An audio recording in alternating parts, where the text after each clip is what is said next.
Good morning. Hello, everyone. How are we? Just pop a baseball cap on, just to avoid having a bad hair day. Hope you're well. How are you? Good morning, Alison Fisher. Let's pull this down. Jacqueline Frost, Alison Fisher, Ray, Sophie Dunkers. How are you all?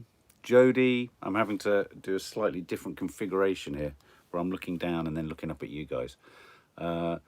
Jody, got funny looks at garage this morning because I started choking because of acid reflux and people gave me a wide berth. Yeah, I was in a queue at Sainsbury's the other day, had a tickly cough, and everyone started to kind of panic. I had to cough into my elbow.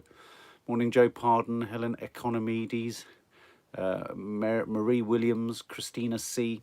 Welcome to all of the new family members. Hope you enjoyed the Sunday show. I really enjoyed yesterday's Sunday show. Really enjoyed making it.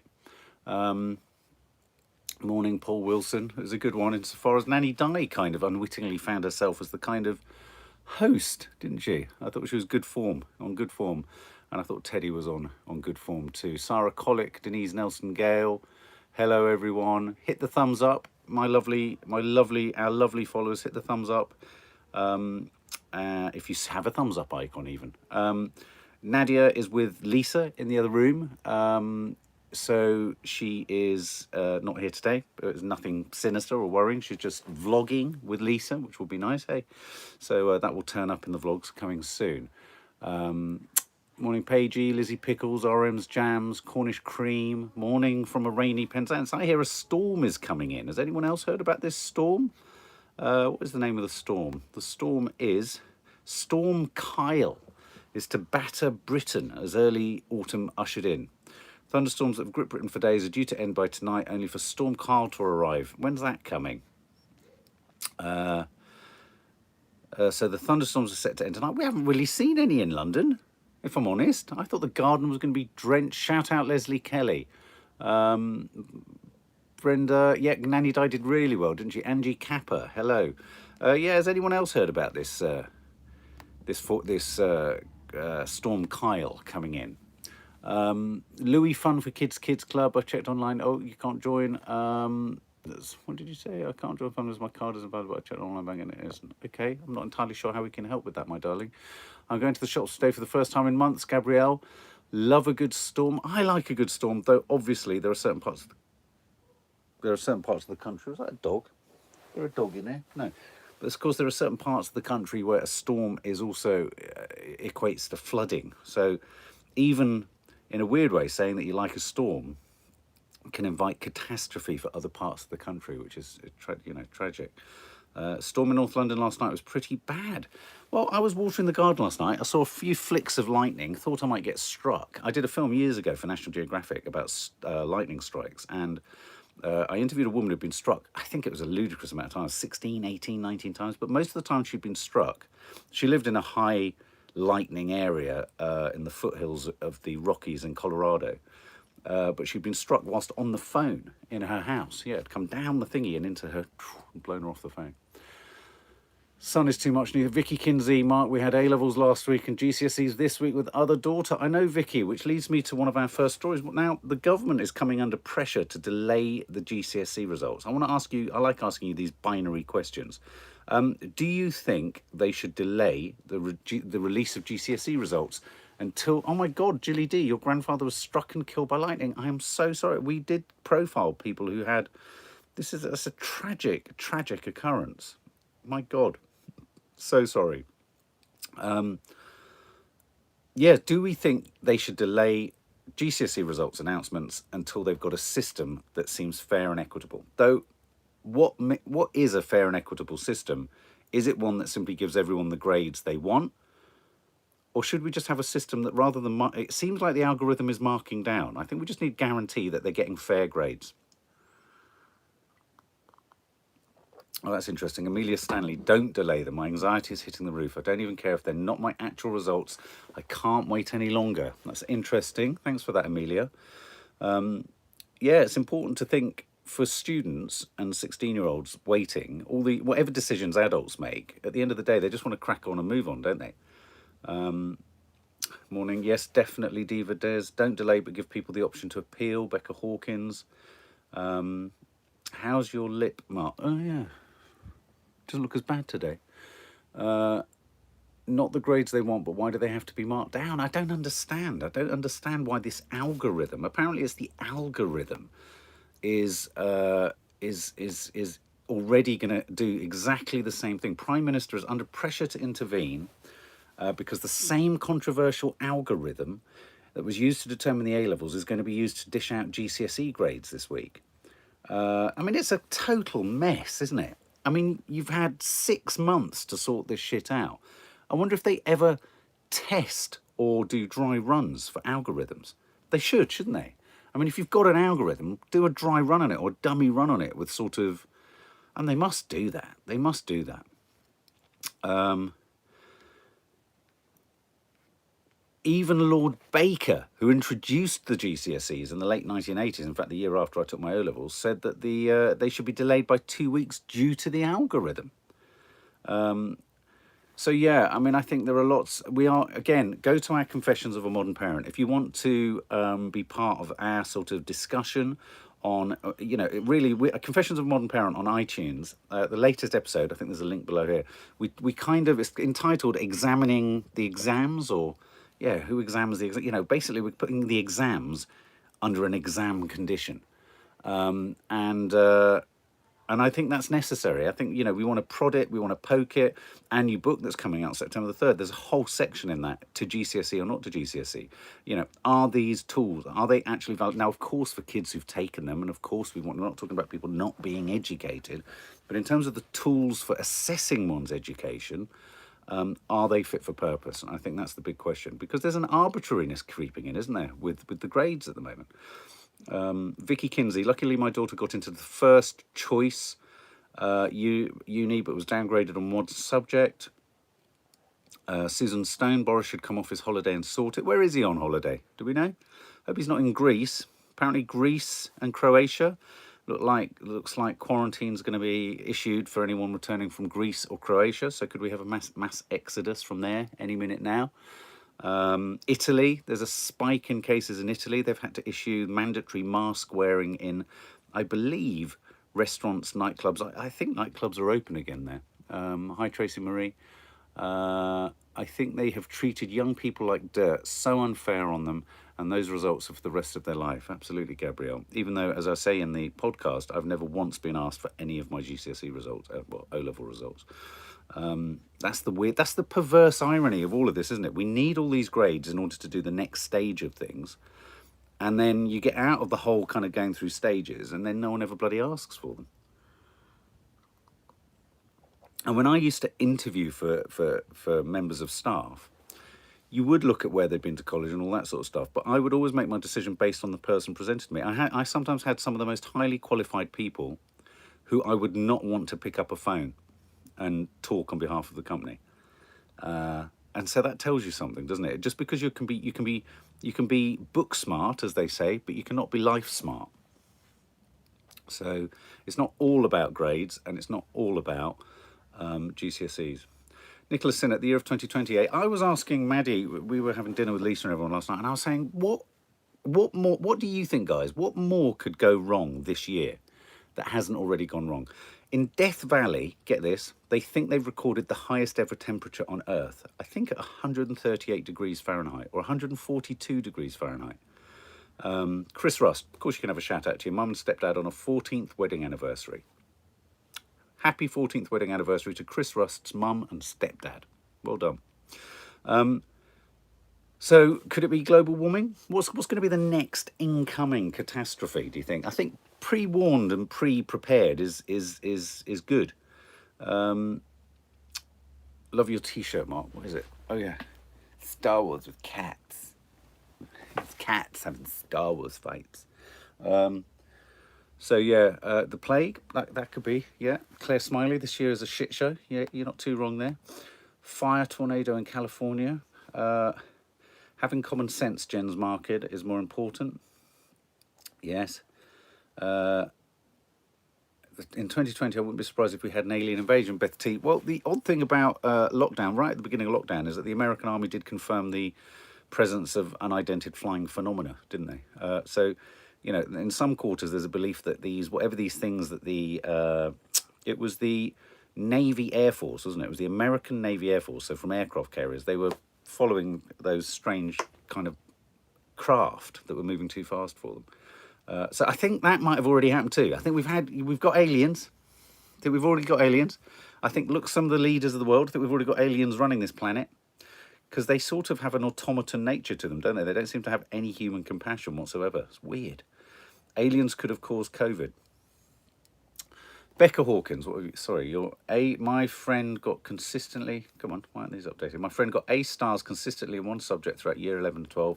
The school gave her an A star, but she was downgraded to a B. What the hell? Luckily, she only needed AAB. P.S. Love the podcast. Thank you, Becca. Yeah, just such iniquities and such enigmas coming up with this whole exam chaos. I think my fundamental line on all of it is, I think we have to, in this strange experience, I think education and the way in which we measure it, no one's ever talking about not educating, but whether you home educate, whether you educate in schools, whatever, we have to ask serious questions over the ways in which we measure education and what is education for. If we're saying education is solely a commercial thing, so that you're dictating things commercially from the age of 14, which a lot of people do say, you know, in terms of the GCSEs you choose. I hate to say it, but many studies show that leaving school at 16 and going straight into the workplace will reward you in your life more meaningfully financially, because you'll have longer to work and specialise within the industry that you go into. So that doesn't stack up. So if education is about more than just earning money, and it's about expanding the soul, the mind, and one's ability to live together, should it just be graded in an exam system? I think we need to ask questions, and I think it's all right to ask questions. And I think, you know, rather than just all sort of blithely running back to the same stress and ludicrous kind of agendas, let's query it. That's all. That's what I say. That's what I say. That's what I say in our book. And it's what we say in our Confessions of a Modern Parent. Do have a listen to it, just because I think it's a really important debate, and it doesn't need to be a debate full of fear of, oh, what are you saying? We need to make, you know, we're not talking about not measuring things. Most jobs, even when you've got good grades, have to go through an interview. And I just think we need to be better interviewers, better listeners. I think universities could interview people and maybe have sort of an academic assessment of students rather than all the grades. And yeah, it might be a bit more work for the universities, but it would also be a bit more liberating for people who struggle in exam situations. Anyway, I'm going off on one. Has anyone seen the story about TikTok in Egypt? Has anyone seen this story? It's quite a sad story, really. It's the story that two young ladies who were sort of on TikTok and doing sort of Western kind of dances and kind of being silly on there and what have you, it looks like they've been sentenced to 2 years in prison. And it's just a reminder, I thought, just a reminder that, you know, in different cultures, you know, what we get up to can cause total outrage. Now, of course, Amnesty International and human rights campaigners have said, is prison really the solution for a couple of sort of teenage or young girls mucking about, dancing, wearing Western clothes? And I think it's an interesting debate because, you know, Trump's wanting to get rid of TikTok. Social media does encourage all of this stuff. Now, I just think it's absolutely shocking and outrageous because in a way, I think what's happening with the Egyptian authorities is it's a means of trying to sort of sow fear amongst young women so that they can't freely express themselves or say and do what they want. And it just struck me as a really telling sort of contrast of experience for a young adult. You know, we all sort of sit here and think we're going through what we're going through. But imagine if you posted something on TikTok and you ran the risk of going to prison for 2 years. They obviously didn't know they ran that risk. It's not like, you know, this is a test case, if you like. I just think, my God, isn't that shockingly, I just think it's so frightening, so frightening. So yeah, so it's kind of, I'm intrigued to see how that story goes. I hope that there's a kind of ground. I mean, apparently opinion in Egypt is split. There are obviously the more sort of fundamental Muslim side of things, which, you know, believe that these girls shouldn't have done it. And then there's the more liberal side of it, of the country that believes that this is, this is a mallet to crack a nut. And, you know, sending them to prison. Sending them to prison. Happy birthday, Emma Carter. If Nadia was here, she'd sing. I can't do the singing on my own. I think it's a bit, I think my voice is a bit awful. But happy birthday, Emma. Total Storm Addict, how are you doing? Here's a sweet little story. I like this story. Police have picked up a penguin. Pick up a penguin. Welcome, Miss Millie. Pick up a penguin. Who remembers the pick? We always end up at biscuits, don't we, in confectionery? Anyone else remember the penguin adverts? No, Paigey, I don't. Police pick up penguin found walking along street in Nottinghamshire. Officers say friendly bird was safely returned home after early hours stroll. And there's a great photo of a penguin plodding up a village street. It had escaped from a farm enclosure. Isn't that sweet? What would you do if you came across... What would you do if you came across a penguin just wandering around? I love penguins. Did you hear in the... I think it was in the Central Park Zoo in New York years ago. They had the first gay penguins. I think they couple up, don't they, penguins? And they were two boys coupled up. It's very sweet. So yeah, penguins. So from TikTok oppression and its self-expression to penguins, we give you everything here. They're delaying the election in New Zealand. Jacinda Ardern is delaying the election in New Zealand because of lockdown. And I think, in a weird way, my worry with that is it gives a little bit of credence to what Donald Trump was sort of suggesting. That, if not everyone can get out, and if more people are disinclined to go out, should there be some kind of acknowledgement of this? So, it's having an effect over there. Now, a big story that I've seen literally shoot to the top of the trending is you've got to go and watch Melania Trump spurning Donald Trump's hand as they get off the plane, as they get off Air Force One, the plane, their plane. She did not take her husband's hand. I mean, actively avoided taking it. I mean, there is no more to the story other than the clip. So you kind of have to go and look at the clip. And it's quite remarkable. And you think, what happened? I'd love to have been a fly on the wall in Air Force One minutes before. What did he say? Had he been a tit? What sort of shit was going down? And she really she tried to grab her hand about 5 times, Jodie. And I was surprised that he kept persisting. Do you know what I mean? And he doesn't strike me as the kind of guy who wants to hold someone's hand. Do you know what I mean? It's quite a sort of childlike thing. Hold my hand. But mind you, I hear he does have that very real condition, doesn't he, where he struggles going downstairs. So maybe her form of punishment for him is to not hold his hand going downstairs. What do you think? Jacinda Clone Wars. Wow, yeah. So that is a fun story. That's a funny story. Well, is it funny? I don't know if it is funny. It's just not holding his hand. I just think it's worth watching though. It's worth watching again and again. Yeah, Lola, Trump's younger brother, just passed away as well. She's clearly not high on sympathy for him. I just think you just wonder what the hell happened in the plane, don't you? This is a story that will run and run. Supermarkets, the Times is reporting, are going to kill off bags for life. Paper bags, it would seem, are more likely than plastic ones to become the method of carrying shopping. What do you think of that? Whenever I go to America, I love leaving a store with a paper bag, carrying it like I'm in a movie. I feel like I'm in a movie. The only problem with it is you can't carry a lot, can you? The plastic bag is that support, isn't it, as you're staggering across the sort of car park back to your car. Paper bags will rip. If there's any spillage or if there's anything in any product that leaks, soggy bottom. No, Nadia's not on Loose Women today, Ellie Clark. She doesn't do Mondays. I think it's a good idea, recyclable-wise. Sainsbury's aren't. I'm a packer, and we've been told carrier bags are contributing even after COVID. The paper bags always rip. I know paper bags. You see, I like a paper bag when I feel like I'm inhabiting a park. It's like when I'm walking across the yeah with me LA Dodgers. Yeah. But then when I need shitloads of kind of like sparkling water for Nanny Di, what am I going to do? Paper bags aren't going to be much use, are they? And it's straight from the trolley to the boot. I've started doing the thing where I just take stuff in the trolley to the car and put it on the back seat and then take it in the house.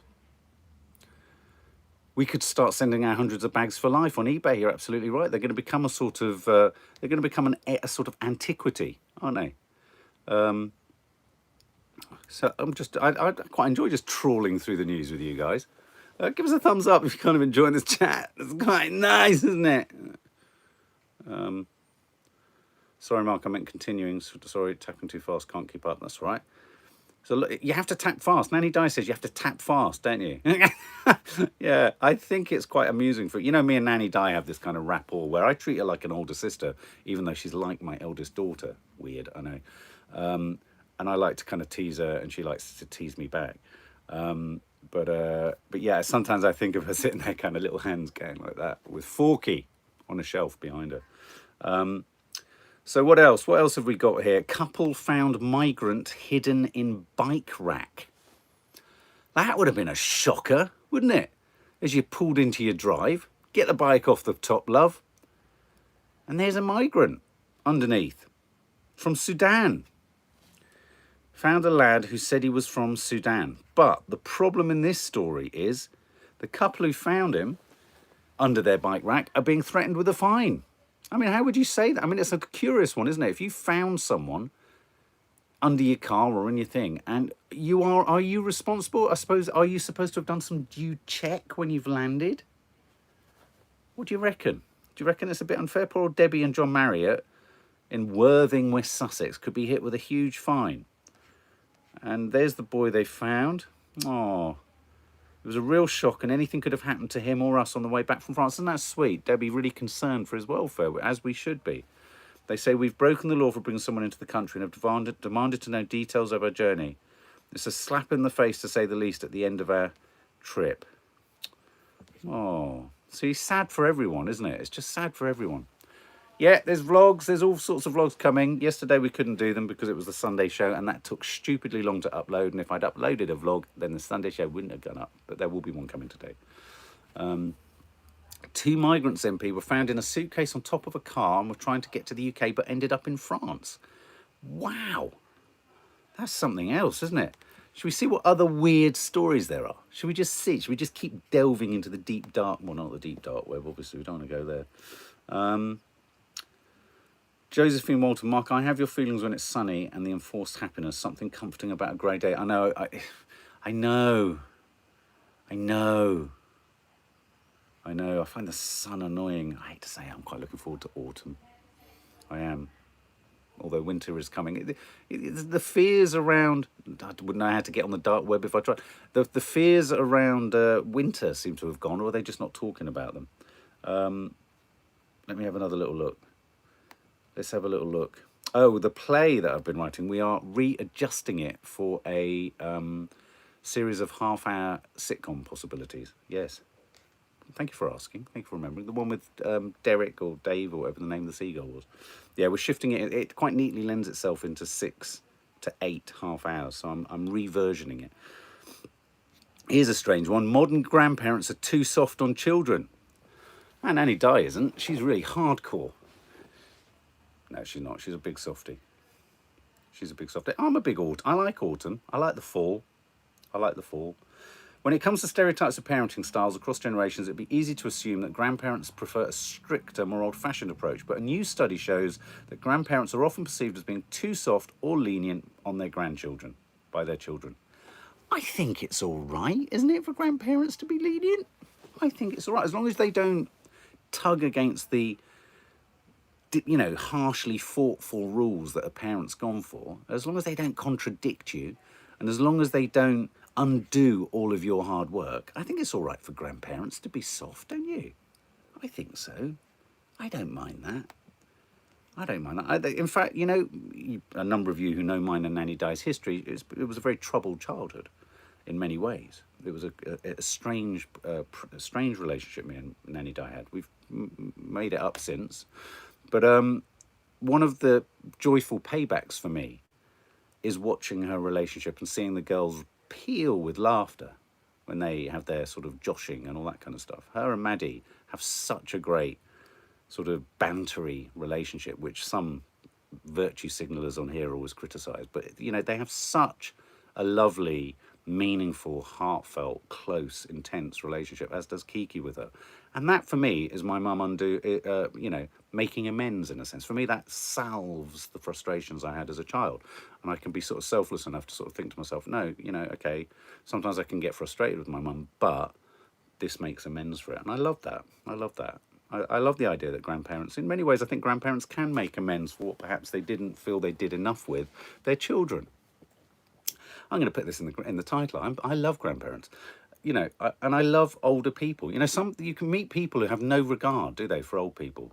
I mean, me and Nadia know a few who just don't even think about old people. But then you meet people who have a real compassion for older people and an interest in their stories and their lives, and they're walking. It's walking history.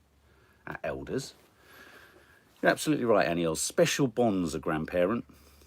God, we've gone off in weird directions. I mean, let's hit the thumbs up icon for grandparents. Come on, guys. If you've got an icon, hit that thumbs up. Just do, like that. Come on. For grandparents. I feel a bit bipolar coming on. I think I might have had too much coffee. I do have extraordinary... When I went to the doctors and they said you do suffer from, what would be described as bipolar episodes. The more and more I look at these vlogs, the more and more I see them. And when I use the term, I'm not using it in a pejorative sense. Just saying that, because there's some people who get a little bit weird with me. It's like, if I call myself an alcoholic, I can, because I'm an alcoholic, recovering. Do you see what I mean?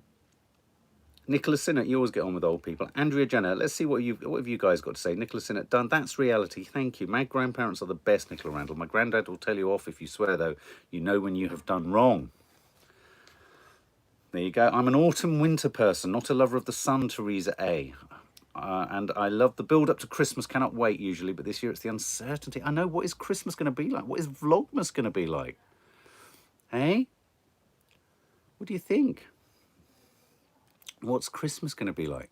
Nicholas Sinnott. Oh, I could listen to you all day. I could sit here and talk all day. I could just gibber away.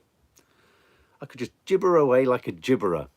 Jess Edits, you're 30 next month. That's a big, big, big deal. Vicky Kinsey, maybe the government will cancel Christmas. I guess someone said the other day there'll be no sort of, what are they called, grottos and sitting on Santa's lap, would there? My nan has never said I love you, Becca Hawkins. She's very strict and some would say heartless. I'm used to it, but going to make sure I'm not like that when I have children. Don't get me wrong. Don't get me wrong. There are some grandparents who are nasty fuckers. But that's because there are nasty fuckers in life. And you can't get rid of nasty fuckers. I mean, if you've been a nasty bastard for most of your life, you're probably going to be a nasty bastard as an old person, aren't you? And I think that's something we need to bear in mind. I think sometimes we can sort of put a protective barrier because one can't talk about certain parts of society in certain ways. You can put a protective barrier around someone which disallows you from actually saying, you know what, this isn't about what you are. This is about the fact that you're a nasty git. Do you know what I mean? Do you know what I'm saying by that?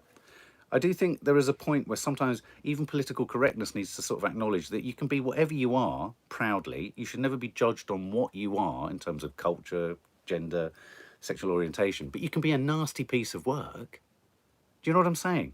So, of course, you can get nasty grandparents. Oh, there you go, Sky Lease.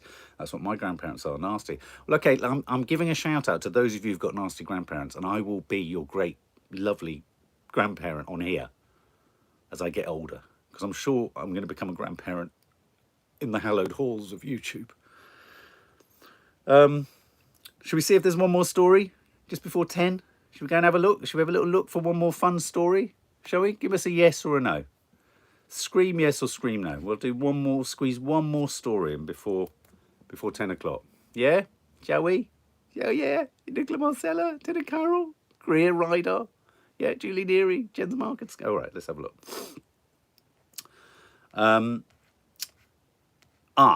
Good news for people who are renting. There's a story on the BBC about fears of a sudden spike in homelessness as evictions start to come in. I've heard on the grapevine, it's actually through corporate companies having to delay on their rent. I've heard through the grapevine there could be a delay and a postponement on the introduction of evictions. And I think that's a good thing. I think they could be postponing it until January 2021, which is good news, isn't it? It just might just take that Shrill fear. I don't know what the compensation will be for landlords. Oh, the Miss Dior 123. Sorry, I swear. I know it's awful. I know it's awful, but that's why we always say this isn't for kids. Sorry, but we do swear. Nadia swears a lot too. Here's the thing. I think that's really good news. I think that's really good news for anyone who's fearing eviction. I think we're going to see some announcement that suggests that they're going to postpone it because it's, you know, I think that's a real concern for a lot of renters. Is there another fun story that we can look at? Let's have a look. So we've seen, this is nice news. Chart topper Ed Sheeran and his wife Cherry are expecting their first child together. That's nice. The baby's due in a matter of weeks. We like that. Ed Sheeran's having a baby. Isn't that lovely news? We want baby news. And a friend of ours is having a baby too. And we're very, very thrilled. And I'm looking forward to it, though I couldn't really be a godfather because I swear too much. But I'd like to be a mod father. A bod father? Something else. I'd like to be something. So yeah, Ed Sheeran having a baby. And we've gone past 10. We've gone past 10. I've got a meeting I've got to go to, and we're past 10. Anyway, guys, hit the thumbs up if you enjoyed our natter. We'll be back again tomorrow. There will be vlogs definitely landing today. I hope our server and everything is working in a more streamlined way. For family members, go and check out the Sunday show. Nanny Di does a great job of hosting. Teddy's Talks is brilliant. And brilliant book, Nanny Di reviews in there too. The newspapers, 2 wonderful dishes, clever dishes from Nadia. And we love you lots, and Nadia will be with us later in some capacity. She's obviously in there with Lisa doing vlogging stuff. Lots of love, guys. Oh, and if you see a penguin knocking about, just call Northamptonshire Police because they've already got one. I think they're on an escape mission.